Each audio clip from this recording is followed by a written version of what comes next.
All right, today we're going to talk about a career jump so huge it almost sounds made up. Going from a classroom full of kids to the trading floors of Wall Street.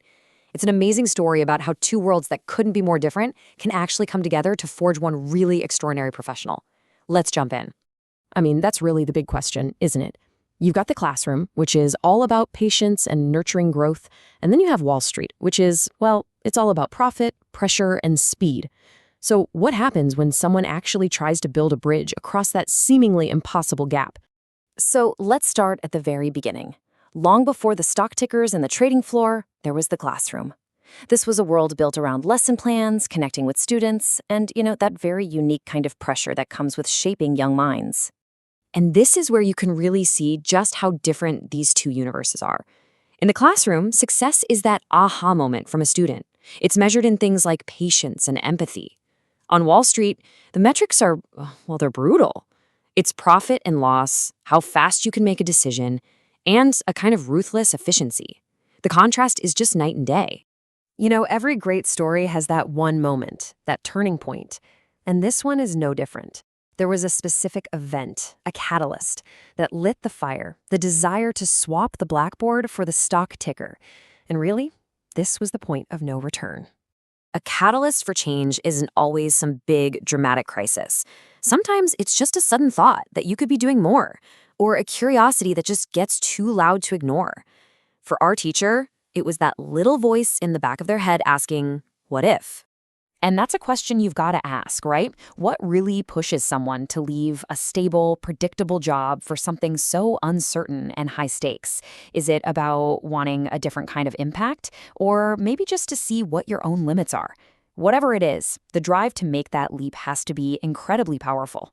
So, the decision was made. But let's be real. Making the decision is often the easy part. What came next was an absolute gauntlet, a grueling, uphill battle of learning new skills, building a network from zero, and trying to break into one of the most closed-off industries on the planet. And this wasn't an overnight thing. Not even close. This was a 4-year marathon. It kicked off with quitting a secure job, then jumping into a full-time MBA program. After that, grinding through a crucial but unpaid internship. And only then, after all that, did the job hunt lead to a junior analyst role.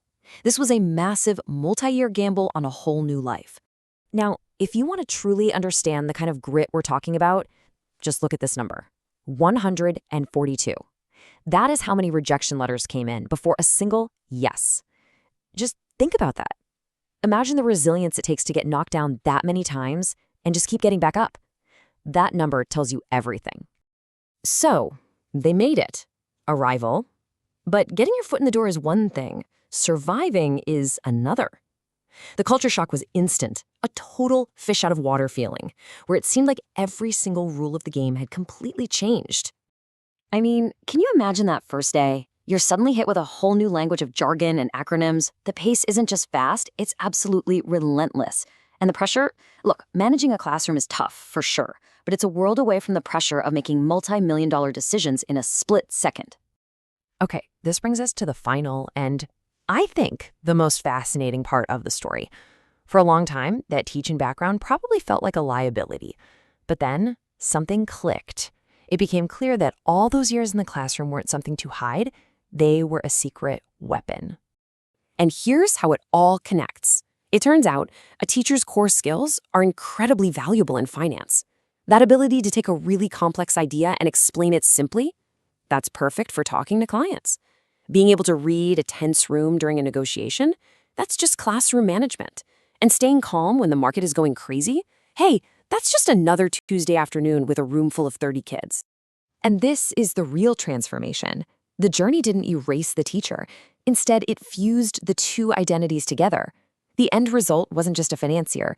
It was a financier who had the unique patience, the communication skills, and the emotional intelligence of a fantastic teacher.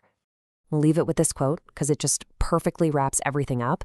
It's this incredible reminder that sometimes the most valuable skills we have are the ones we'd least expect, and that the paths we've walked never really disappear. They just become a part of who we are next.